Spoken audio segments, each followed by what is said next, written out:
सीसाना गांव की गौशाला में वार्षिक उत्सव का हुआ शुभारंभ। कलाकारों ने दी प्रस्तुति। मुख्य अतिथि के रूप में पहुंचे सांसद दीपेंद्र हुड्डा। 3 कृषि कानूनों को लेकर सरकार पर साधा निशाना। सीसाना धर्मार्थ गौशाला का 119वां वार्षिक उत्सव का शुभारंभ हुआ। सुबह हवन यज्ञ के साथ कार्यक्रम की शुरुआत की गई। 2 दिवसीय वार्षिक उत्सव में पहले दिन बड़ी संख्या में लोग पहुंचे। गौशाला प्रबंधकों द्वारा पहले दिन गौशाला में दान देने वाले गणमान्य लोगों को सम्मानित भी किया गया। वहीं कार्यक्रम में मुख्य अतिथि के रूप में कांग्रेस के राज्यसभा सांसद दीपेंद्र हुड्डा शामिल हुए। इस दौरान कार्यक्रम को संबोधित करते हुए दीपेंद्र हुड्डा ने सरकार पर तीखे वार किए। उन्होंने कहा कि गौशाला के कार्यक्रम में हम सब हर्षोल्लास के साथ शामिल तो हो रहे हैं, लेकिन हमारे मन में वो खुशी नहीं है, क्योंकि 3 कृषि कानूनों के विरोध में पिछले लंबे समय से किसान बॉर्डर पर बैठकर धरना प्रदर्शन कर रहे हैं। उन्होंने कहा कि 3 कृषि कानूनों के विरोध में किसान लंबा संघर्ष कर रहे हैं। सैकड़ों किसानों का जीवन धरना स्थल पर समाप्त हो गया, लेकिन सरकार ने अब तक किसानों की मांगों को लेकर कोई भी गंभीरता नहीं दिखाई। उन्होंने कहा कि भगवान सरकार को सद्बुद्धि दे ताकि 3 कृषि कानूनों को सरकार वापस ले सके और किसान अपने घर लौट सके।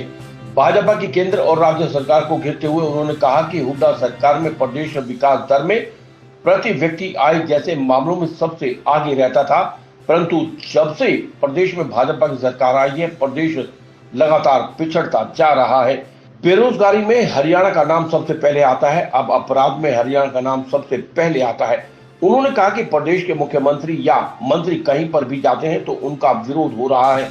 लोगों में अविश्वास पैदा हो चुका है। उन्होंने कहा कि सरकार में प्रदेश को पटरी से उतार दिया है।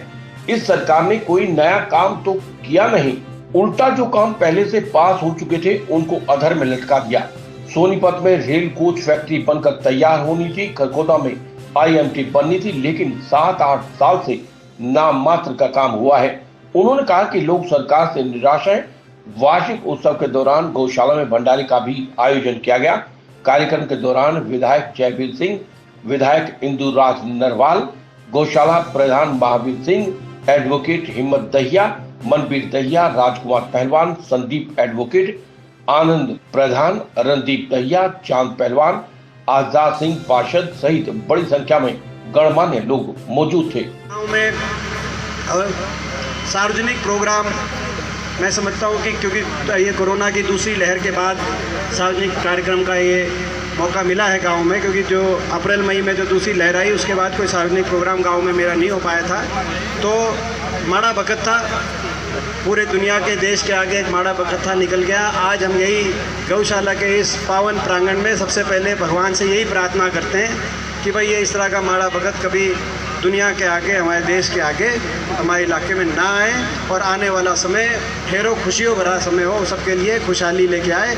ऐसे हम सारे आज मिलके सबसे पहले गौ माता के इस पावन जो है प्रांगण में भगवान से प्रार्थना करते हैं। हम भगवान से इस मौके पे ये भी प्रार्थना करते हैं, ईश्वर से प्रार्थना करते हैं गौ माता के प्रांगण में कि इस जो सरकार है दिल्ली की सरकार, उसको सद्बुद्धि दे, क्योंकि आज हम यहाँ पे गौशाला के कार्यक्रम में हर्षोल्लास के साथ शामिल तो हो रहे हैं, लेकिन हमारे जो है वो खुशी जो दिखाई दे रही है वो हमारे दिल में नहीं है, क्योंकि हमारा दिल और आत्मा किसान के साथ है।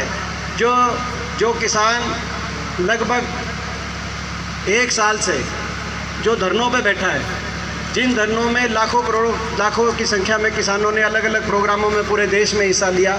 एक ऐसा आंदोलन जो दुनिया ने और देश के इतिहास में शायद ऐसा आंदोलन दूसरा नहीं हुआ हो, जिस आंदोलन से 600 शव इन धरनों से अपने अपने गांव में वापस आ चुके हैं। इतना बड़ा आंदोलन कि 600 शव वापस आ चुके हैं इन धरनों से, लेकिन फिर भी देश की सरकार ने जो है किसान की सुध ना ली हो, अपने घमंड में सरकार जो है यूँ की टस की मस ना हुई हो और घमंड में किसानों की मांग केवल मानने से मना नहीं किया, किसान को इंसान मानने से भी इन्होंने मना किया कि आज तक किसी एक सांसद, एक विधायक, एक मंत्री के जो है मुंह से ये शब्द नहीं निकले कि भाई हम मांग तो नहीं मानते, लेकिन ये 600 लोगों के धरनों पे जो है अपनी जान चली गई। हमें दुख है इस बात का, हम इसके प्रति सहानुभूति व्यक्त करते हैं। ये भी इस देश के नागरिक थे।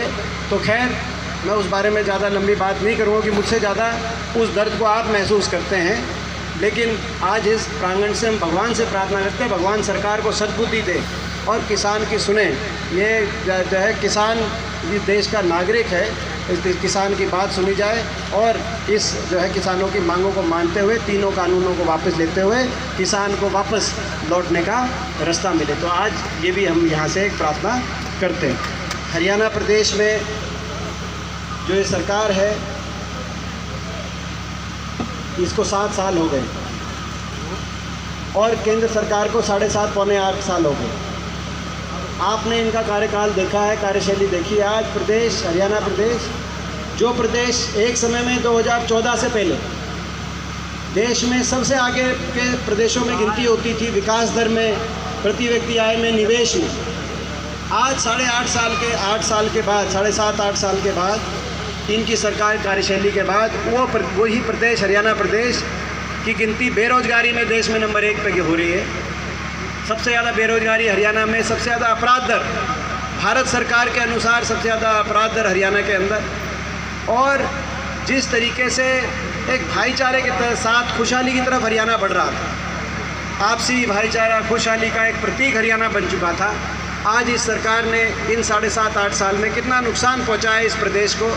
आज प्रदेश के कोने कोने में लोग उस बात का मन से उस बात की का एहसास करते हैं। स्थिति ये कि सरकार जैसे कोरोना में लोग क्वारंटाइन हो गए घर में, सरकार भी क्वारंटाइन हुए, चंडीगढ़ अपने घर में बैठी है। मुख्यमंत्री, उप मुख्यमंत्री कहीं भी जाते हैं तो लोगों की नाराज़गी का उनको सामना करना पड़ता है। आज जो उप मुख्यमंत्री उनका झज्जर का कार्यक्रम है तो बहुत बड़ा वहाँ पे अभी इस समय प्रदर्शन चल रहा है जहाँ पे पानी की बौछारें और इस तरह की बातें वहाँ के जो है दृश्य में देख रहा था अभी रास्ते में। तो ये स्थिति क्यों आई? इतना अविश्वास लोगों में कि इस बात पे जो सरकार में चंडीगढ़ में लोग बैठे हैं उनको इस बात की सोच में मंथन करना चाहिए। पटरी से उतार दिया प्रदेश को। मैं छोटा सा उदाहरण देता हूँ, पटरी से ऐसा कोई नया काम तो इन्होंने किया नहीं, मगर जो पुराने अपने टाइम के मंजूरशुदा काम थे उन कामों को भी पूरा कराने का इन्होंने, जिसमें सोनीपत में IIIT आनी थी, आज वो IIIT का अभी तक पता नहीं कब तक आएगी नहीं आएगी। रेल कोच फैक्ट्री, लाट जोली में रेल कोच फैक्ट्री आनी थी, 2-3 हज़ार एकड़ में बहुत बड़ा प्रोजेक्ट आना था, वो रेल कोच फैक्ट्री बनारस चली गई। महम में अंतर्राष्ट्रीय एयरपोर्ट आना था, अगर एयरपोर्ट एक अपने इस तरह आता जैसे गुड़गांव में के नज़दीक एयरपोर्ट आया तो पूरा गुड़गांव विकसित हुआ। यहाँ पे एयरपोर्ट आता तो ये पूरे इलाके को रोज़गार के अवसर मिलते, रेल कोच फैक्ट्री से अवसर मिलते। जो अपनी IMT बनी खरखोदा के अंदर, इसमें मारुति आनी थी, आते आते हमारे समय बात हो गई थी मारुति से, जब हुड्डा सरकार थी, इसमें मारुति आनी थी, बहुत बड़ी मारुति आती, हमारे पूरे इलाके को कितना, उसमें आने वाली पीढ़ी का, आने हमारे जो भविष्य है उसको कितना सहारा मिलता है, इस बात का आप अंदाज़ा लगा सकते हैं। लेकिन वो 7.5-8 साल के बाद भी बात होती है, बीच में थोड़ा सा कभी काम हो जाता है, लेकिन आज तक कोई उसकी तरफ भी कोई ठोस कदम उठाने का काम नहीं होना। इसीलिए ये बातें आपके बीच में कह रहा हूँ क्योंकि पूरे हमारा जो इलाका है, ये जो गौशाला है, इस गौशाला में मैं चेहरे देख रहा हूँ, यहाँ पे कई बहादुर हल्के के, कलोई हल्के के, या जो है गोहाना हल्के के, केवल खरखोदा हल्के के नहीं, मेन आदमी यहाँ दिख रहे। तो आज मैं आप सबसे कहना चाहता हूँ कि भाई आप लोग जो हमारी नई पीढ़ी में जो है ये जागृति लाने की ज़रूरत है कि भाई ये मौका है। पूरा प्रदेश में मैं हर जगह जा रहा हूँ, हर लोग इस सरकार से त्रस्त हो गए हैं और हुड्डा साहब की तरफ और आपकी तरफ आशा भरी नज़र से देख रहे हैं। ये मौका है, अपनी अगली पीढ़ी में आप ये जो है जागृति लाने का काम, सारे जो हमारे बड़े बुजुर्ग हैं उनसे मैं यही निवेदन करता हूँ, उनसे ये मैं आग्रह करता हूँ आपका कि ये मौका है, ये मौका अपने चूकना नहीं है। 2 बार इनकी सरकार आपने देख ली, तो विपक्ष में देखो सरकार के टाइम से और भी ज़्यादा देते थे तो कोई छूट, मतलब सबसे ज़्यादा उस समय खटवाली और सिसाना गौशाला में आए जब सरकार थी। लेकिन विपक्ष में भाई MP कोटा ही बचता है, MP कोटे से 5-5 लाख मैंने जहाँ भी दिए जा सकते हैं वहाँ पे देने का मैंने प्रयास किया है और सब जगह बराबर करने का ही हक बनता है। लेकिन एक बात ज़रूर है, जो ये बात आई कि भाई इस बार मैं एक बात समझता हूँ कि भाई कोई सत्ता पक्ष के, क्योंकि किसी व्यक्ति को जो है निमंत्रण आप लोगों की तरफ से नहीं गया, क्योंकि जो परिस्थिति है उन परिस्थिति में भाजपा जजपा के किसी, तो ये मेरे को गौशाला कमेटी ने ये बात बताई है। दूसरी बात ये भी मैं समझता हूँ कि भाई जो है ये पिछले साल कोरोना की वजह से प्रोग्राम नहीं हो पाया था। तो ये 2-3 चीज़ें मैं समझता हूँ। और तीसरी बात मैं ये भी समझता हूँ कि भाई पहले मेरा कोटा जो था वो लोकसभा का कोटा था, रोहतक लोकसभा में लगता था, और शादीलाल बत्रा जी के कोटे से मैंने दिलवाए थे। लेकिन मेरा कभी कान में पड़ता पाड़ोगे है ना।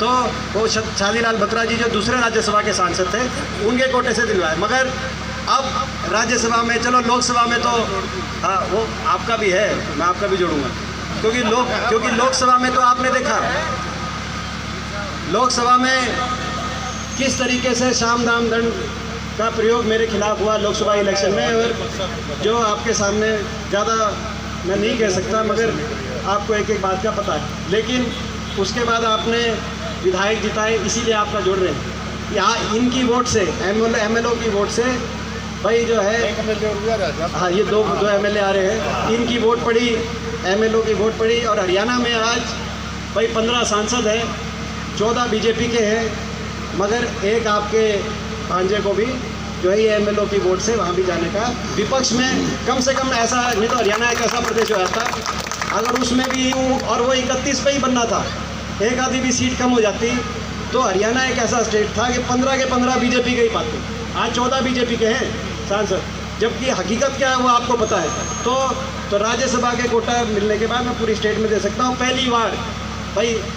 क्योंकि मैं ये भूमिका इसलिए बना रहा हूँ क्योंकि ये भालू लिखा हुआ है, ये जितने मैं दूंगा कहूँगा कि ये कहेगा जी मुडलाना में भी उतने दो, या बाकी गौशाला। देखो हर जगह 5-5 दिए मैंने भालू, लेकिन मेरा एक ये मेरी मजबूरी आप समझे भालू कि भाई मेरा कोटा पहली बार प्रदेश का हुआ है, और कोटा राज्यसभा में जाने के बाद मैं भाई अपने मम्मा गाँव में पहली बार आया हूँ। मैं 11 लाख की ग्राहक यहाँ पे देने आता हूँ। निशांत पाराशर की रिपोर्ट।